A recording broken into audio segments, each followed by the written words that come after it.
أستغفر الله ربي من كل ذنب وأتوب إليه لا حول ولا قوة إلا بالله العلي العظيم حامد ومصلي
বসে বসে দেখব সোনার মদিনা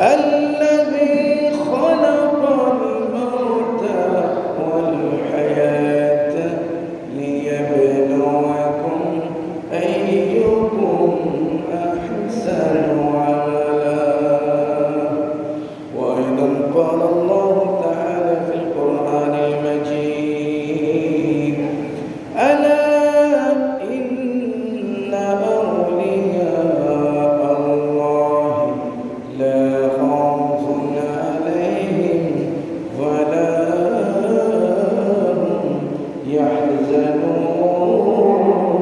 يحزنون صدق الله المولانا العظيم وصدق رسوله النبي الحبيب الكريم ونحن على ذلك لمن الشاهدين والشاكرين والحمد لله رب العالمين رب صل وسلم وبارك عليه হাজিগণ বলো তোদের কি হাজিগণ বলো তোদের কি মদিনা লেগেছে কেমন মদিনা লেগেছে কেমন যেটাই মোদের নূর নবী যেটাই মোদের প্রিয় নবী করেছেন স্মরণ মদিনা লেগেছে কেমন হাজিগণ বলো তোদের কি মদিনা লেগেছে কেমন সালাতুন ইয়া সালামুন ইয়া হাবিবাল্লাহ কত কাল কেঁদেছে মন করত ছটপট যখন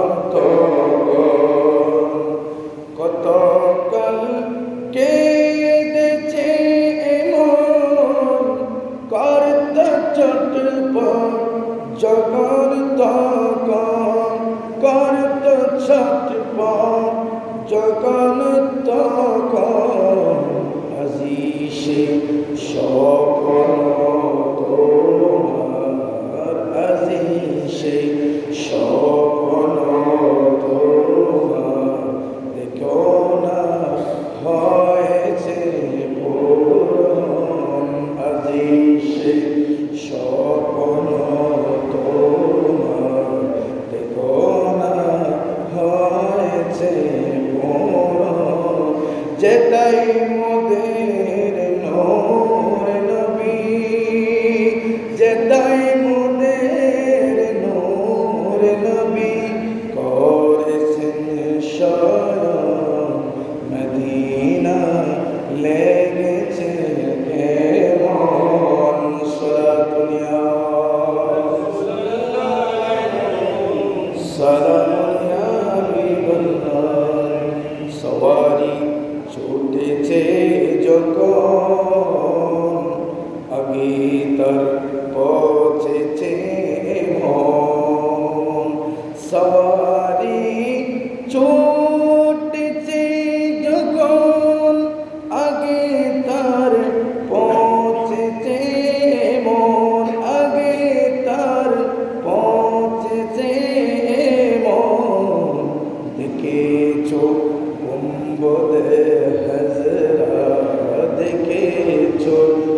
ঝরছিল নয়ন দেখেছ গুম্বিদে হাজরা তখন কি ঝরছিল নয়ন সালাতুনিয়া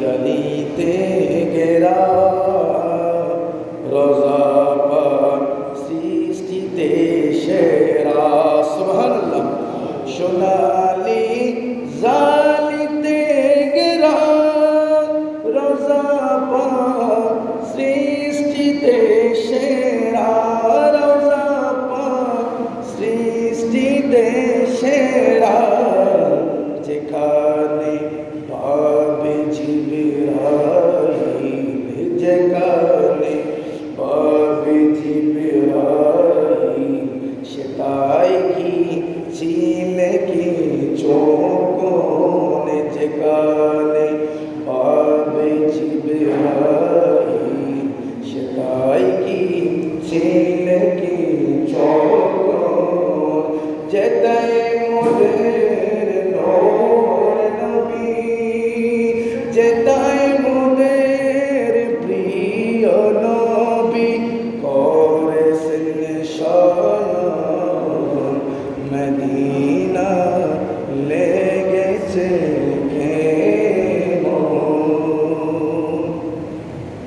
আলহামদুলিল্লাহ ওয়া শুকরুলিল্লাহ ওয়াসসালাতু ওয়াসসালামু আলা রাসূলিল্লাহ।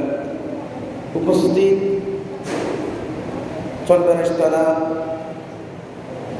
পূর্ব চন্দনেশতানার অন্তর্গত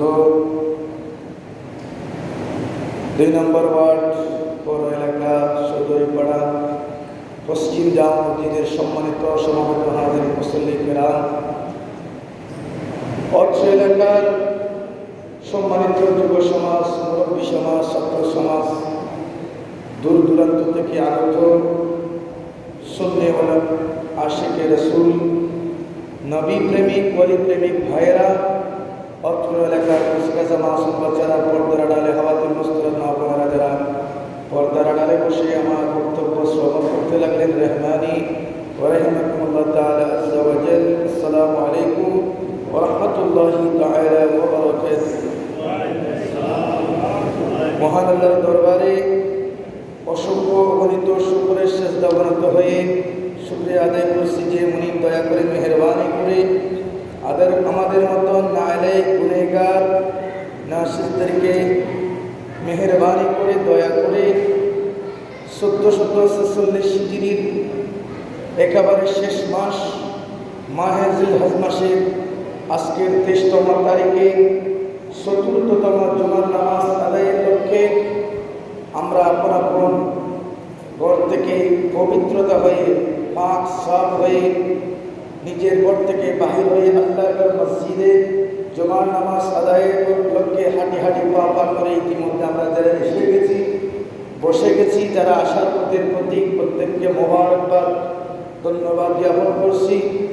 যেহেতু এটি মাহে জিলহজ মাসের মতন পবিত্রময় মাস এবং আজকে চতুর্থ জুমার নামাজ আমরা আদায় করব, জবান বলে শুকরিয়ার্থে একবার বলি আলহামদুলিল্লাহ।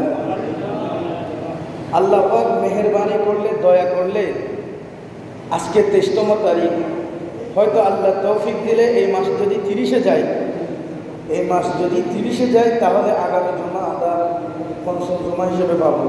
যদি 29 তারিখে যায় আগামী জুমা আমাদের মাহে মুহররম চলে আসবে, বলে আলহামদুলিল্লাহ। তো আমরা অত্যন্ত গুরুত্বপূর্ণ দিন অতিবাহিত করতে যাচ্ছি, যে দিনকে সৈয়দুল আইয়াম ইয়াউমুল জুমার দিন বলা হচ্ছে, গরিবদের জন্য হজ্জের তুল্য দিন বলা হচ্ছে, সপ্তাহের শ্রেষ্ঠ দিন ঈদের দিন বলা হচ্ছে। আমরা এরকম একটি মুহূর্ত অতিবাহিত করতেছি। আমার প্রান্তীয় মুসল্লিদেরকে আমি হৃদয় আক্রান্ত হয়ে বলতে ইচ্ছা হয়, বলতে চাচ্ছি, আমি একেবারে সেই আশার আমি এখানে নিয়োগ হওয়ার পর থেকে আমি আপনাদেরকে সবসময় বলে আসতেছি, জুমার আজান হলো, আমরা সুন্নত নামাজ শেষ করলাম, নফল নামাজ শেষ করলাম, দুপুরুল মসজিদ শেষ করলাম, আমরা খুতবার নিরিখে আলোচনা আরম্ভ করলাম, এখনো পর্যন্ত আপনাদের উপস্থিতি দেখা যাচ্ছে না। আবার দেখা যাবে আপনারা শেষ প্রান্তে এসে আমার কোনো বক্তব্যের আকৃষ না দেখে, খুতবার কোনো বিষয়াদি না বুঝে আবার ওদিকে কেন শেষ হচ্ছে না সেটা নিয়ে সমালোচনা করবেন। যে এরকম অনেক দুর্ভাগ্য মানুষ দেখা যায়। তো আমি আমার প্রান্তীয় মুসল্লিদেরকে এখন আহ্বান জানাই, বলতেছি আপনারা জুমার আজান যে হবে, আজকের যে জুমার দিন, এটা খানখারা করে আমাদের সজাগ থাকা দরকার। জুমার আজান হবে, কিভাবে আমরা তড়িৎ গতিতে আমাদের গোসল সেরে পাক পবিত্র হয়ে একজনের আগে একজন গিয়ে সামনের কাতারটা আমরা পরিপূর্ণ করে নেব। কিভাবে আমি আগে মসজিদে ঢুকার জন্য প্রতিযোগিতার মাধ্যমে একটি মোট আল্লাহর দরবারে কোরবানির সওয়াব নিয়ে নেব, একটি গরু মহিষ আল্লাহর দরবারে কোরবানির সওয়াব নিয়ে নেব, একটি ভেড়া দুম্বা ছাগল আল্লাহর দরবারে কোরবানির সওয়াব নিয়ে নেব। এই সুযোগটা প্রতিযোগিতা করার জন্য আল্লাহ রাব্বুল আলামিন পাক পবিত্র কালামে মজিদের মধ্যে ফরমাইছেন। বলে আলহামদুলিল্লাহ। এগুলো সজাগ থাকার আল্লাহ পাক রব্বুল আলামিন আমাদের তৌফিক দান করুন, আমিন। সালাতুন ইয়া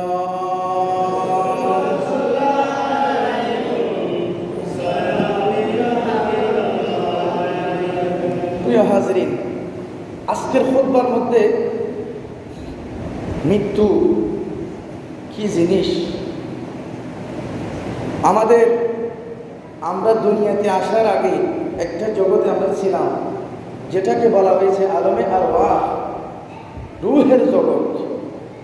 এবং আল্লাহ দয়া করে মেহেরবানি করে আমাদের মা বাবার মাধ্যমে আমাদেরকে আলমে দুনিয়াবি জগতের মধ্যে আল্লাহ পাক আমাদেরকে আনিয়েছেন। বলি আলহামদুলিল্লাহ। তো তারই ধারাবাহিকতা আমাদের মানুষের জীবন চক্র, আমাদের মৃত্যুবরণ করে আলম বরজখ, কবর জিন্দেগি, হাসরের জিন্দেগি, এগুলো তো আমাদের যেতে হবে।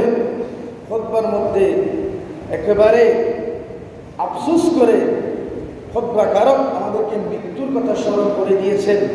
সেখানে কবরের আযাবের কথা বলেছেন, হাসরের জাহান্নামের কঠিন ভয়াবহতার কথা উম্মতে মুহাম্মদীকে স্মরণ করে দিয়েছেন। আল্লাহ পাক রব্বুল ইজ্জত আজকের খুতবার নিরিখে আমরা যা আলোচনা করব, কোরআন ও হাদিসের নিরিখে, এগুলো আমাদের জীবনের পাথেয় হিসেবে ধারণ করে আমাদের জীবনকে ইসলাহ করা, শুদ্ধ করার আল্লাহ পাক রব্বুল ইজ্জত আমাদের তৌফিক দান করুন, আমিন। প্রিয় হাজরিন, কোরআনে কারীম থেকে আমি খুতবার নিরিখে আমি একটু আয়াতে কারিমা তেলাওয়াত করেছি, যেটি হচ্ছে প্রথম আয়াত তেলাওয়াত করলাম সূরাতুল মুলক শরীফ, কোরআন শরীফের 29তম পারা। একেবারে শুরুতে যেই সূরা রয়েছে সূরাতুল মুলক, সুবহানাল্লাহ। সূরাতুল মুলকের 2 নম্বর আয়াতে কারিমা, সুবহানাল্লাহ। সূরা মুলক কি আপনারা জানেন? সূরা মুলকের নাম কি আপনারা শুনেছেন? আলহামদুলিল্লাহ, জানা থাকার দরকার। এই সূরা মুলক আমাদের জীবনের একটা ওয়াজিফা হিসেবে থাকা আমাদের প্রয়োজন। কেন হুজুর? তো কোরআন শরীফের মধ্যে রিসার্চ করলে দেখা যায় 114টি সূরা রয়েছে। কয়টি সূরা? 114টি সূরা রয়েছে। সেখান থেকে অন্যতম একটি সূরা হলো সূরাতুল মুলক। এই সূরাতুল মুলক এর একটা স্পেশালিস্ট আমল আছে, স্পেশাল আমল আছে, যেই সূরা কিয়ামতের ময়দানে আমাদের পক্ষ হয়ে আল্লাহর দরবারে সুপারিশকারক হিসেবে দাঁড়িয়ে যাবে। সুবহানাল্লাহ। আমার রাসূল হাদিস শরীফের মধ্যে ঘোষণা করেছেন, আমার কোন উম্মত যদি পঞ্জাগান নামাজ শেষ করে এশারের নামাজ জামাত সহকারে অথবা নিজে নিজে আদায় করার পরে সকল ও আপনি যখন ঘুমাইতে যাবেন অন্তত এশারের নামাজের পরে আমার উম্মতের কেউ যদি প্রত্যেক দিন প্রত্যহ রেগুলারলি ভাবে এই সূরাতুল মুলক তাবারাকাল্লাযী বিয়াদিহিল মুলকু ওয়া হুয়া আলা কুল্লি শাইইন কাদির যে সূরাটা রয়েছে, আমার উম্মত যদি এই সূরাটা তেলাওয়াত করে করে নিজের জীবনের সাথে সেট করে নিতে পারে, ওয়াজিফা করে নিতে পারে, কাল কিয়ামতের ময়দানে সূরাতুল মুলক আপনি আমি আমাদের জন্য নাজাতের ব্যবস্থা হবে। সুবহানাল্লাহ। কেমন করে? ওই দিন সূরাতুল মুলক আল্লাহর সামনে দাঁড়িয়ে যাবে, ইয়া বারি তাআলা আপনার এই বান্দা আমি সূরা মুলককে সেই ব্যক্তি সারাদিন যাবৎ কাজ করে কষ্ট করার পরেও রিজিক অন্বেষণ করার পরেও এশারের নামাজের পরে ঘুম যাওয়ার আগে প্রত্যেক দিন স্মরণ করে আমাকে তেলাওয়াত করেছে, আমি আজকে সূরাতুল মুলক আপনার দরবারে আরজি পেশ করে দিতেছি, ইয়া আল্লাহ ইয়া বারি তাআলা আপনার এই বান্দাকে অবশ্যই অবশ্যই জান্নাতে দিতে হবে। সুবহানাল্লাহ।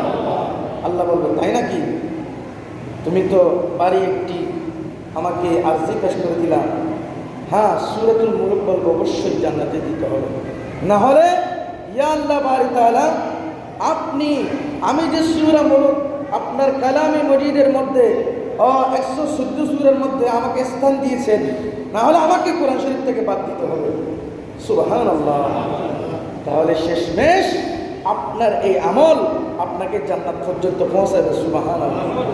এই সূরাতুল মুলকের 2 নম্বর আয়াতে কারিমার মধ্যে আল্লাহ পাক রব্বুল আলামিন আমাদের একটি সুন্দর মেসেজ দিচ্ছে। আল্লাহ পাক রব্বুল আলামিন এই আয়াতে কারিমায় বলেন, বিসমিল্লাহির রহমানির রহিম আল্লাযী খালাকাল মাউতা ওয়াল হায়াতা লিয়াবলুয়াকুম আইয়ুকুম আহসানু আমালা। সুবহানাল্লাহ। মহান রব্বুল আলামিন বলেন, আল্লাযী খালাকা, আল্লাযী আমি সেই আল্লাহ, আমি সেই তোমাদের প্রভু, খালাকাল মাউতা যিনি মওতকে সৃষ্টি করেছেন, ওয়াল হায়াতা এবং হায়াতে জিন্দেগানিকে সৃষ্টি করেছেন। সুবহানাল্লাহ। তিনি সেই সত্তা, তিনি মানব সম্প্রদায় যখন সৃষ্টি করার নিয়ত করেছেন, আল্লাহ বলতেছে আমি আগে আমার ওই মানব যাকে আমি সৃষ্টি করব, সৃষ্টি করার পূর্বে আমি আল্লাহ তার মওতকে সৃষ্টি করলাম। সুবহানাল্লাহ। তারপর 2 নম্বরে বলা হচ্ছে হায়াতকে আমি সৃষ্টি করলাম। কেন আল্লাহ পাক রব্বুল আলামিন বলে, ও আমার বান্দা তোমরা জেনে রাখো তোমাদের আমি মওত দিলাম, হায়াত দিলাম, লিয়াবলুয়াকুম আমি তোমাদেরকে অবশ্যই আমি পরীক্ষা নিরীক্ষা করব, আইয়ুকুম আহসানু আমালা। তোমরা ও আমার বান্দা তোমাদেরকে আমি যে দুনিয়ার হায়াতে জিন্দেগানি দিলাম, তোমাদের হায়াত দিলাম, নির্দিষ্ট মওতের মাধ্যমে তোমাদের হায়াত সমাপ্ত হবে, এর মাধ্যমে আমি আল্লাহ তোমাদের পরীক্ষা করব কতটুকু তোমরা উত্তম আমল করেছ, তোমরা সুন্দর আমল করেছ, আমি আল্লাহ তোমাদের পরীক্ষা করব। সুবহানাল্লাহ। এখানে বেশি আমলের কথা বলে নাই, বলেছে আহসানু আমালা, উত্তম সুন্দর আমল কে কতটুকু করতে পেরেছ এটি আমি আল্লাহ তোমাদের পরীক্ষা নিরীক্ষা করবো। সুবহানাল্লাহ। যেমনিভাবে হাদিস শরীফের মধ্যে একটু হাদিস শরীফ আমরা সবাই জানি, নূরানি মাদ্রাসার মধ্যে পড়ানো হয়। প্রথম 1 নম্বর হাদিস শরীফ, ক্বালান নবী সাল্লাল্লাহু আলাইহি ওয়াসাল্লাম আখলিস দীনাকা ইয়াকফিকাল আমালুল কলিল। উচ্চ আওয়াজে বলি সুবহানাল্লাহ। আমার রাসূল বলেন, ও আমার উম্মত তোমরা তোমার ঈমানকে মজবুত করো, তোমার ঈমানকে খাঁটি করো, তাহলে তোমার অল্প আমলই তোমার জন্য নাজাতের ব্যবস্থা হবে। উচ্চ আওয়াজে বলি সুবহানাল্লাহ। এই আয়াতে কারিমা বলে আইয়ুকুম আহসানু আমালা, তোমরা কতটুকু সুন্দর আমল করতে পেরেছো, কতটুকু আমল আমি আল্লাহ পর্যন্ত পৌঁছেছে, এটার মাধ্যমে আমি তোমাদের পরীক্ষা করব। উচ্চ আওয়াজে বলুন সুবহানাল্লাহ। সারা দুনিয়া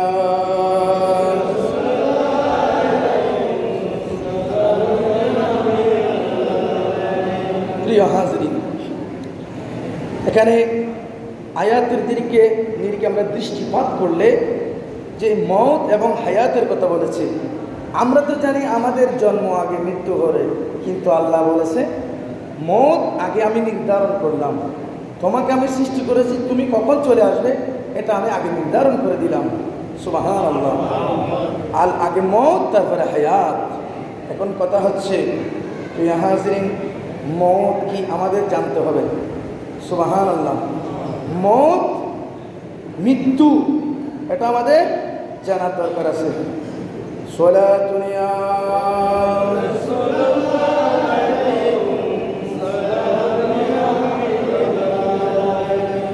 বলা হচ্ছে মওত শব্দটি আরবি শব্দ। মওত কি শব্দ? আরবি শব্দ। এর সামর্থ্যবোধক শব্দ হিসেবে আমরা একটা শব্দ ব্যবহার করি, তাতে ইন্তেকাল। কি বলা হয়? ইন্তেকাল হয়েছে, পর্দা করেছে। সুবহানাল্লাহ। সাধারণ অর্থে মৃত্যু হচ্ছে, সাধারণ অর্থে আমাদের বিজ্ঞানীরা যা বলা হচ্ছে definition of the death.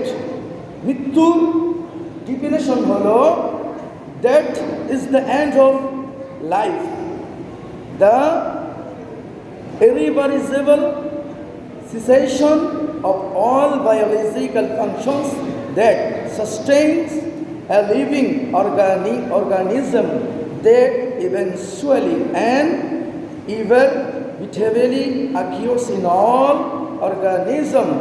The remains of a former organism normally begin to decompose shortly after death.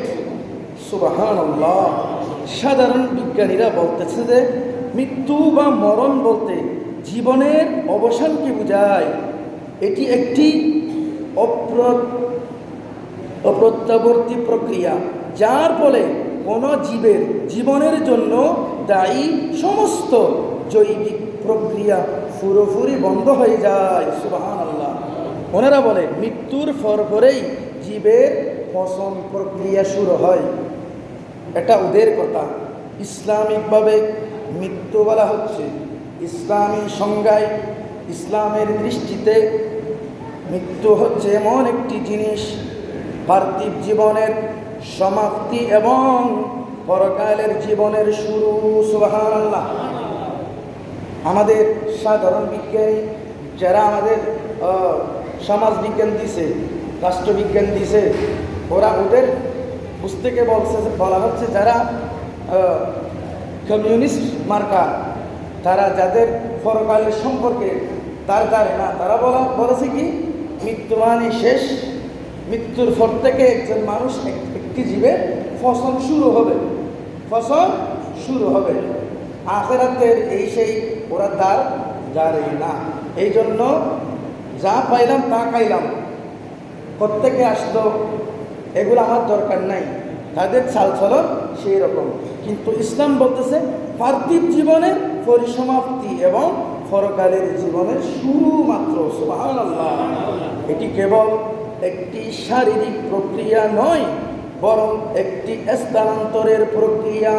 সুবহানাল্লাহ। স্থানান্তর, যেটাকে আমরা ইন্তেকাল বলি। ইন্তেকালের মাধ্যমে দুনিয়া থেকে পরকালের জগতে পাড়ি দিল। সুবহানাল্লাহ। যেখানে মানুষের আত্মা দেহ থেকে মৃত হয়ে আল্লাহর ইচ্ছা অনুযায়ী নির্ধারিত পরকালে যাত্রা করে। সুবহানাল্লাহ। ইসলামী পরিবেশে মৃত্যু হচ্ছে জাগতিক জীবনের পরিসমাপ্তি এবং মৃত্যু পরবর্তী জীবন তথা আখিরাতের প্রবেশদ্বার। সুবহানাল্লাহ।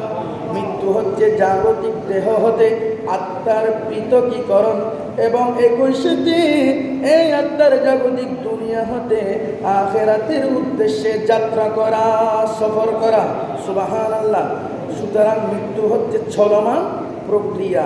একটি পরিবর্তনীয় অবস্থা। সুবহানাল্লাহ। সলাতুনিয়া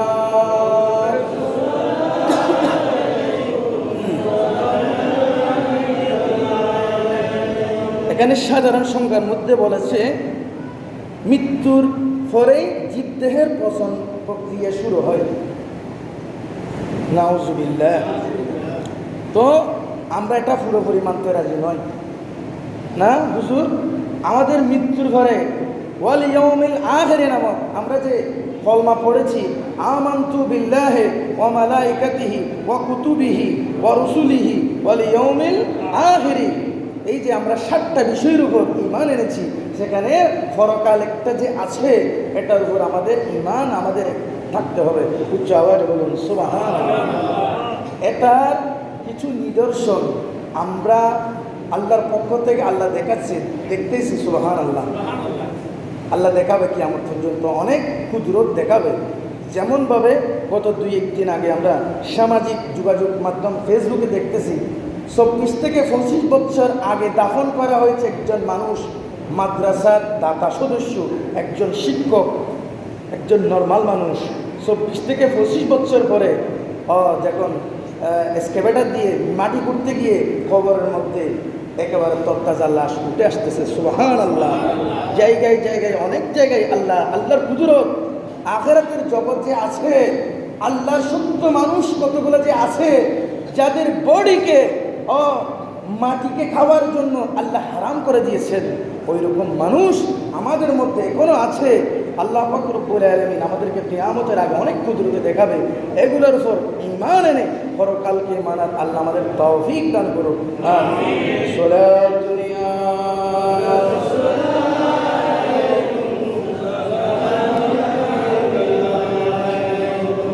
মৃত্যু অবধারিত, মৃত্যু হবে এটা গ্যারান্টি। মৃত্যু ছাড়া কেউ থাকতে পারে নাই, পারবেও না। এটি প্রত্যেকটি প্রাণী এবং মানুষের কাছে আসবেই, নিঃসন্দেহে আসবে। আপনি আইসিইউ বলেন, সিপিইউ বলেন, লাইফ সাপোর্ট বলেন, আপনার টাকা পয়সা আছে, যা দিবেন দেন, আপনাকে আল্লাহ বলেন আইনামা তাকুনু ইউদরিকুমুল মাউতু ওয়ালাউ কুনতুম ফি বুরুজিন মুশাইয়াদা। জওয়াজ বলুন সুবহানাল্লাহ।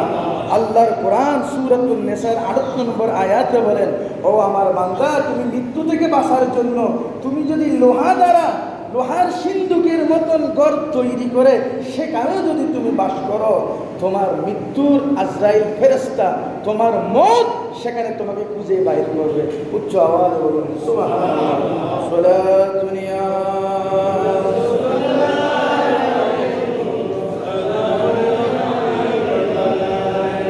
একজন মানুষ, একটি প্রাণী মৃত্যু বরণ করবে, এটাই স্বাভাবিক। ওর আল্লাহ আগেই বলেছে, আমি তো জীবন দেওয়ার আগে আমি মৃত্যুকে সৃষ্টি করেছি। যেমনিভাবে কোরআনে কারীমের আরেকটি আয়াত সূরাত আলে ইমরানের 185 নম্বর আয়াতে আল্লাহ বলেন, আমরা জানাজার মাঠের মধ্যে শুনে থাকি, হুজুররা বয়ান করে, কুল্লু নাফসিন যায়িকাতুল মউত। আল্লাহ বলেন প্রত্যেক নফসকে, প্রত্যেক প্রাণীকে, প্রত্যেক জীবকে, প্রত্যেক মানুষকে মৃত্যুর স্বাদ গ্রহণ করতে হবে। সুবহানাল্লাহ। মৃত্যুর স্বাদ গ্রহণ করার মাধ্যমেই তো, মৃত্যু দেওয়ার মাধ্যমেই তো আল্লাহ বলেন, আমি কিয়ামতের দিন ওই বান্দাকে তার কাজের প্রতিফলন, তার কাজের উজরত বিনিময় তাকে দান করব। সুবহানাল্লাহ। মৃত্যু দেওয়ার মাধ্যমেই তো সে কবরের জগতে যাবে, সেখান থেকে আখিরাতে উঠবে, হাসরের দিন উঠবে। আমি আল্লাহ ওই দিন তার জাযা, তার প্রতিদান পাইটু পাই আমি বুঝাই দেব। সুবহানাল্লাহ। আল্লাহ আরো বলেন, আল্লাহর দরা থেকে বাঁচা কঠিন, আল্লাহর দরা থেকে বাঁচা কঠিন। আমরা আল্লাহর সাথে প্রতিযোগিতা করতে যাব না, বেশি এরমের বড়াই দেখাতে যাব না, বেশি আমলে বড়াই দেখাতে যাব না। আল্লাহ আমাকে বিল্ডিং কুটিপতি, ধনাঢ্যপতি, শিল্পপতি বানিয়েছেন। আমরা সুখ পেয়ে আল্লাহকে ভুলে যাই, নাউজুবিল্লাহ বলে, সুখ পেয়ে আল্লাহকে ভুলে যাই। আল্লাহ আপনাকে ধন দিয়েছে, দৌলত দিয়েছে, সম্পত্তি দিয়েছে, টাকা দিয়েছে, পরীক্ষা মাত্র। সুবহানাল্লাহ। আপনি যত সম্পত্তি পেয়েছেন, যত সম্পদ পেয়েছেন, যত টাকা পয়সা পেয়েছেন, আপনি অত পরীক্ষার মধ্যে আপনি সম্মুখীন হতে যাচ্ছেন। আপনাকে যত সম্পদ দিবেন অত পরীক্ষা আপনার থেকে আল্লাহ নেবেন। এই জন্য সম্পদ পেয়ে আল্লাহর দরবারে শুকরিয়া আদায় করার দরকার। সুবহানাল্লাহ।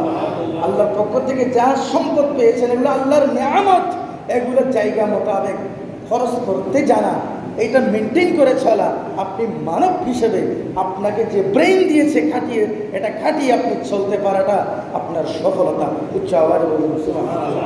এখন এগুলো পাওয়ার পরে আমরা আল্লাহকে বলে অনেক দূরে চলে যাই। আল্লাহ বলতেছে আমি ছাড়ে দিই, তবে ছেড়েই দিই না, ছেড়ে দিই না, ছাড় দিয়ে আমি দেখে থাকেছি, একেবারে ছেড়ে দিই নাই। আমরা গুড়ি উড়াই, গুড়ি উড়ে আমরা শুনে ছাড়তে থাকি, গুড়ি আকাশে উঠে এরকম নড়াচড়া করে, আমি আর আসবো না, আসবো না। কিন্তু আমি গুড়ির মালিক হিসেবে আমি টান দিলে গুড়ি আমার হাতে আসতে বাধ্য। আল্লাহ আমাদেরকে ঠিক সেভাবে ছেড়ে দিয়েছে। আল্লাহ বলতেছে আমি, ও বান্দা, তুমি মনে করতেছো এত সুখ পেয়ে আমি আল্লাহকে ভুলে গিয়েছো। আমি আল্লাহ তোমার থেকে অত দূরে নই, আমি তোমাকে দেখতেছি। ও আমার বান্দা, আল্লাহ বলেন সূরাতুল কাফের 16 নম্বর আয়াতে আল্লাহ বলেন বিসমিল্লাহির রহমানির রহিম ওয়া নাহনু আকরাবু ইলাইহি মিন হাবলিল ওয়ারিদ। সুবহানাল্লাহ। আল্লাহ বলেন ও আমার বান্দা, তুমি জেনে রাখো আমি আল্লাহ তোমার গর্দানের শায়রক যে আছে সেখান থেকে আমি অতি নিকটে। সুবহানাল্লাহ। আল্লাহকে ভয় করতে হবে কিনা? অবশ্যই ভয় করতে হবে। আল্লাহ আমাদেরকে নির্ধারিত সময় দিয়েছে, নির্ধারিত সময় কাছে চলে আসলে আমরা কেউ রেহাই পাব না। আল্লাহ বলেন প্রত্যেকটা জাতিকে, প্রত্যেকটি উম্মতকে আমি নির্ধারিত সময় করে দিয়েছি। সুবহানাল্লাহ। সূরাতু ইউনূস 49 নম্বর আয়াত আল্লাহ পাক রব্বুল আলামিন বলেন লিকুল্লি উম্মাতিন আজাল ইযা জাআ আজালুহুম লা ইস্তাখিরুনা সাআতাও ওয়া লা ইস্তাকদিমুন। সুবহানাল্লাহ। প্রত্যেকের জন্য আমি সময় নির্ধারণ করে দিয়েছি, তাদের সেই সময় আসলে মুহূর্তের জন্য একটু পিছিয়ে যাইতে দেব না, একটু আগেও আসতে দেব না, আগ পিছ করতে দেব না। নির্ধারিত সময় আপনি রাস্তা পার হচ্ছেন, আপনার এক পা আপনি এই রাস্তার মুহূর্তে এই পাশে আছেন, ওই পাশে যে যাবেন সেই সুযোগ দেওয়া হবে না। আপনি আল পার হচ্ছেন জমিনের, এক পা আপনার এই আইলের এই মাথায়, আরেক পা ওই মাথায়, সুযোগ হবে না। আপনি একটি নিঃশ্বাস নিয়েছেন, ফেলার সুযোগ হবে না।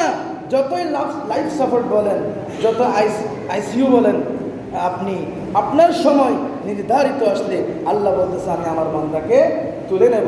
উচ্চ আবার বলুন সুবহানাল্লাহ। সোলা দুনিয়া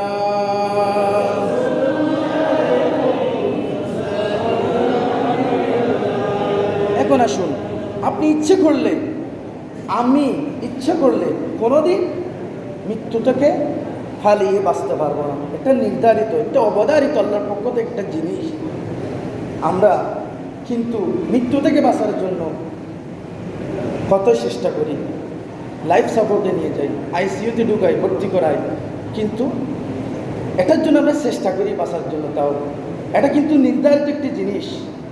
কিন্তু আপনি ইচ্ছে করলে, এই যে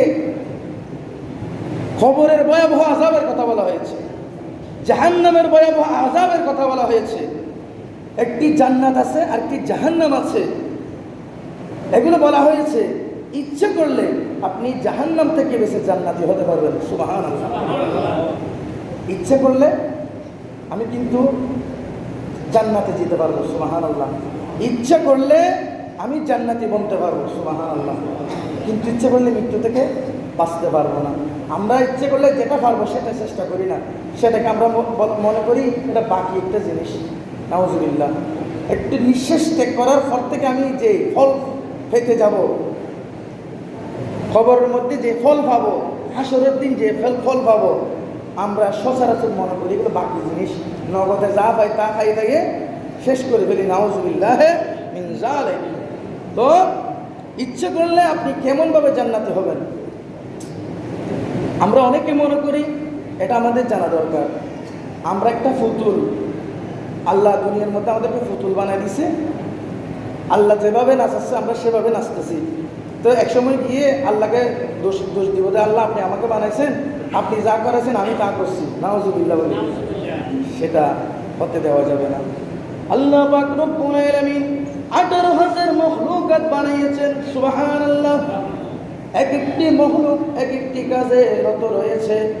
আল্লাহ বলেন বিসমিল্লাহির রহমানির রহিম ওয়ালাকাদ কাররামনা বনি আদম, সুবহানাল্লাহ। 18,000 সকল মখলুকাতের মধ্যে শ্রেষ্ঠ মখলুক আমি মানবকে সৃষ্টি করেছি, আমি আদম সন্তানকে শ্রেষ্ঠত্ব দিয়েছি, সুবহানাল্লাহ। কিসের মাধ্যমে? আমি একমাত্র মানুষকে শ্রেষ্ঠত্ব দান করেছি বিবেক দিয়ে, আকল দিয়ে, ইচ্ছা করার স্বাধীনতা দিয়ে, সুবহানাল্লাহ।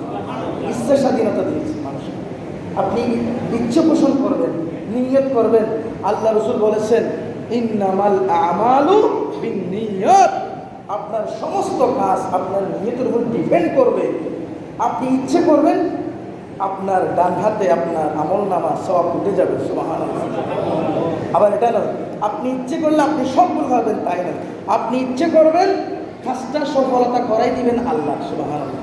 ইচ্ছা করার স্বাধীনতা আমাদেরকে দিলেন এবং কাজের যে সার্থকতা এটা আল্লাহর পক্ষ থেকে হবে, সুবহানাল্লাহ।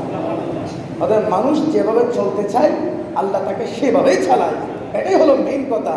আকায়েদ আহলে সুন্নাত ওয়াল জামাতের আকীদা হলো আমরা ইচ্ছার স্বাধীনতা আমাদের এই মানুষদেরকে দেওয়া হয়েছে, সুবহানাল্লাহ। আপনি ইচ্ছা পোষণ করবেন জান্নাতি হওয়ার জন্য, ইচ্ছা পোষণ করবেন খাঁটি মুমিন হওয়ার জন্য, ইচ্ছা পোষণ করবেন আমরা খাঁটি আশিকে রাসূল হওয়ার জন্য। উচ্চ আওয়াজে বলুন সুবহানাল্লাহ। আপনার এই ইচ্ছা, আপনার এই এরাদা, এই নিয়ত আল্লাহ আপনাকে জান্নাত পর্যন্ত পৌঁছাই দিবেন। উচ্চ আওয়াজে বলুন সুবহানাল্লাহ। সালাতুনিয়া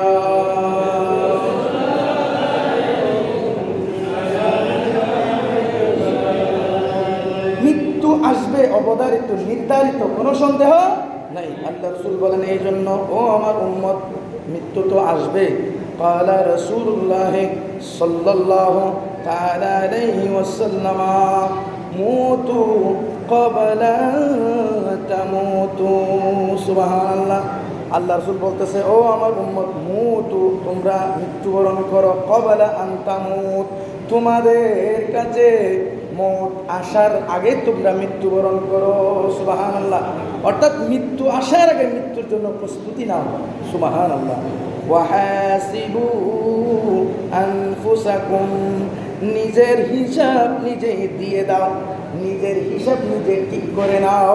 ক্বাবলা আন তাহাসাবু, যেই দিন আপনাকে বিচারের কাঠগড়ায় দাঁড়াইতে হবে, এই দিন আসার আগে আগে আগে নিজের হিসাব নিজে মিলাইয়া নিন, সুবহানাল্লাহ। তাহলে তো আমাদের স্থান আমরাই নির্ধারণ করে মৃত্যুর আগে আগে আমরা বলে দিতে পারবো, সুবহানাল্লাহ। ওই দিন কিয়ামতের দিন আল্লাহ কারো উপর জুলুম করবে না। কোরআনে কারীমের এক আয়াতে কারীমে বলা হয়েছে বিসমিল্লাহির রহমানির রহিম ইকরা কিতাবাক কাফা বিনাফসিকাল ইয়াউমা আলাইকা হাসিবা। ও আমার বান্দা, তুমি কি আমল করেছো এগুলো তোমার গলার মধ্যে আমি তাবিজের মতন বানিয়ে ঝুলাই দিয়েছি, তোমার আমলনামা। তুমি একটু তোমার আমলনামা খুলে তুমি নিজে পড়ো। ইকরা কিতাবাক, তোমার কিতাব তুমি পড়ো। কাফা বিনাফসিকাল ইয়াউমা আলাইকা হাসিবা, এখানে হিসাব করে দেয়া আছে, তোমার স্থান কোথায় তুমি নিজেই বলে দাও, সুবহানাল্লাহ। সালাতুনিয়া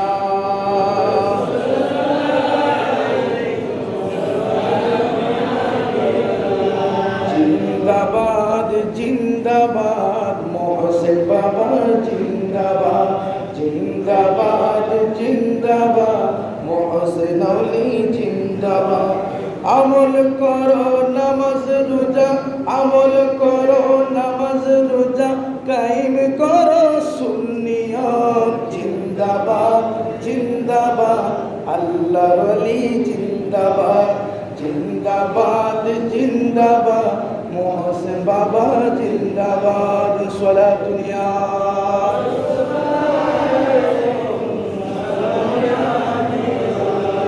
আমার স্মরণে ছিল না, আসার পথে টানের পার হতে দেখলাম হাজার হাজার মানুষ মোহসেন বাবার দরবারের দিকে রওনা। কেউ ছাগল নিয়ে, কেউ ভেড়া নিয়ে, কেউ এভাবে গরু মহিষ নিয়ে মোহসেন বাবার দরবারে রওনা দিতে লাগলো। আলহামদুলিল্লাহ, দেখে খুশি লাগলো। এই জন্য আমি একটা আয়াতে কারিমা পড়েছি, সূরা ইউনূস শরীফের ৬২ নম্বর আয়াতে কারিমার মধ্যে আল্লাহর ওলি সম্পর্কে আল্লাহ পাক নিজে হুঁশিয়ারি দিয়েছেন, আলা ইন্না আউলিয়া আল্লাহ লা খাউফুন আলাইহিম ওয়া লা হুম ইয়াহজানুন। তোমরা আমি আল্লাহর ওলিদেরকে নিয়ে তোমরা হাসি ঠাট্টা বিদ্রুপ করিও না, খবরদার, তাদের কোনো ভয় নাই, তারা কোনো চিন্তিত নাই, তারা কোনো ভয়ও নাই। উচ্চ আওয়াজ বলুন সুবহানাল্লাহ। আজকে হযরত শাহ সুফি মোহসেন আউলিয়া রহমতুল্লাহ আলাইহি 12 আউলিয়ার অন্যতম একজন সাধক, সুফি সাধক, আধ্যাত্মিক জগতের মহান হাস্তি। ওনার আজকে 6 আষাঢ় ওনার ওরস পাক পালিত হচ্ছে। হাজার হাজার লক্ষ লক্ষ ওনার জায়েরিন আশিকিন প্রিয় ভক্তরা সেখানে জিয়ারত করতেছে। আমরা এখানে বসে ওনাকে স্মরণ করব। জুমার নামাজের পর আমরা এখান থেকে বসে জিয়ারত করে ওনার উসিলে দোয়া করব। আমাদের দোয়া যেন আল্লাহর ওলির উসিলে কবুল হয়, থেকে বলে আমিন। অতএব যেই দিন উরুস, এই দিন কেন লক্ষ লক্ষ মানুষ এখানে ভিড় জমায়, এর একটা কারণ আছে না নাই? চাইলে আমি একদিন পরে, 2 দিন পরে, 1 মাস পরে তো চাইতে পারি। আজকে মাইলকে মাইল এখানে জাম জট ভিড় পার হয়ে হেঁটে হেঁটে নিজেরা যাচ্ছে। একটা কথা আছে, আল্লাহর ওলির যেই দিন ওরস, যেই দিন মিলন মেলা, যেই দিন ফাতেহা, আমরা তো ওরা আল্লাহর পক্ষ থেকে নিয়ামত পেয়ে মালিকানা হয়ে মানুষদেরকে বন্টন করে। সুবহানাল্লাহ। মানুষদের হাজার হাজার মুশকিলাত আসান করে আতাই হিসেবে, এটা আবার খেয়াল করিয়েন না। উনি আল্লাহর একজন ছোট খোদা। হিন্দুরা 360 খোদা, মানে এটা বড় খোদা, এটা ছোট খোদা, এটা মাইজে খোদা, এইরকম মনে করবেন না। এটা আল্লাহর পক্ষ থেকে আতাই হয়েছে।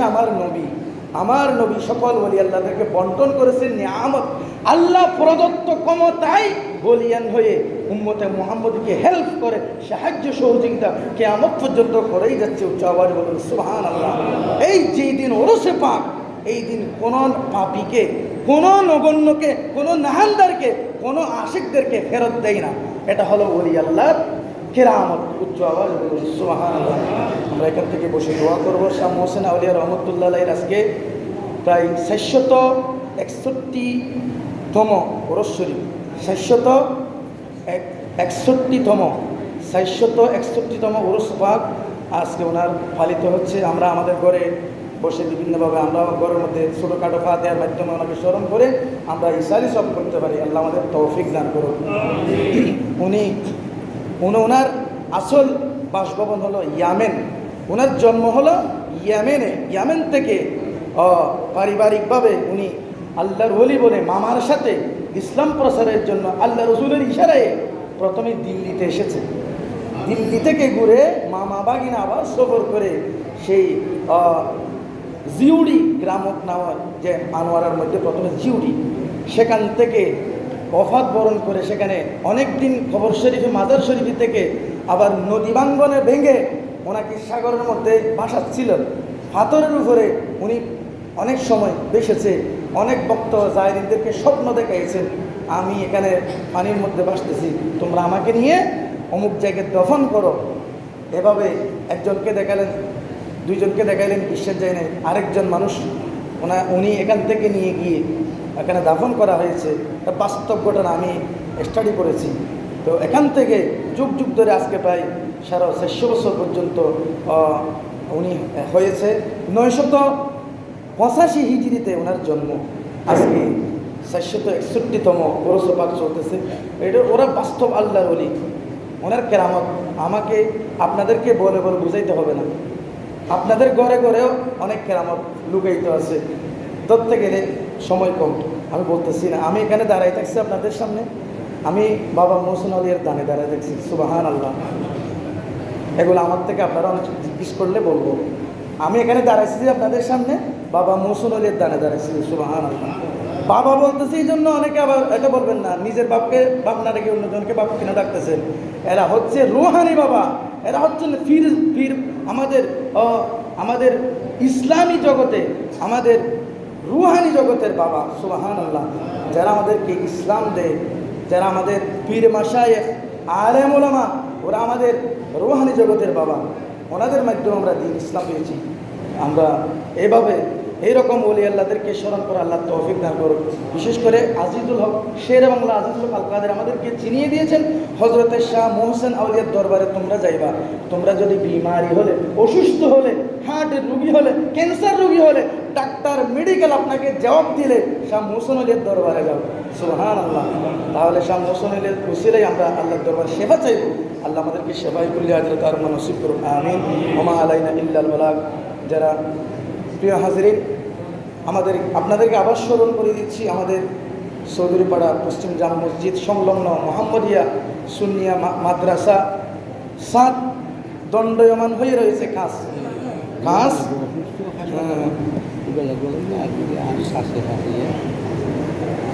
সবগুলো রেডি হয়ে আমাদের জন্য অপেক্ষমান আছে। সময় থাকতে আমরা শরীক হয়ে যাই। সিমেন্ট, বালি, রড যে যেভাবে পারবো। আমি বারবার আপনাদেরকে ডিস্টার্ব করতেছি না। আমাদের কমিটি মহোদয় আছে, সেক্রেটারি মহোদয় আছে, সভাপতি সাহেব আছে। আপনারা ওনাদের সাথে যোগাযোগ করে অতি সত্তর আপনারা শরীর সামিল হয়ে যান।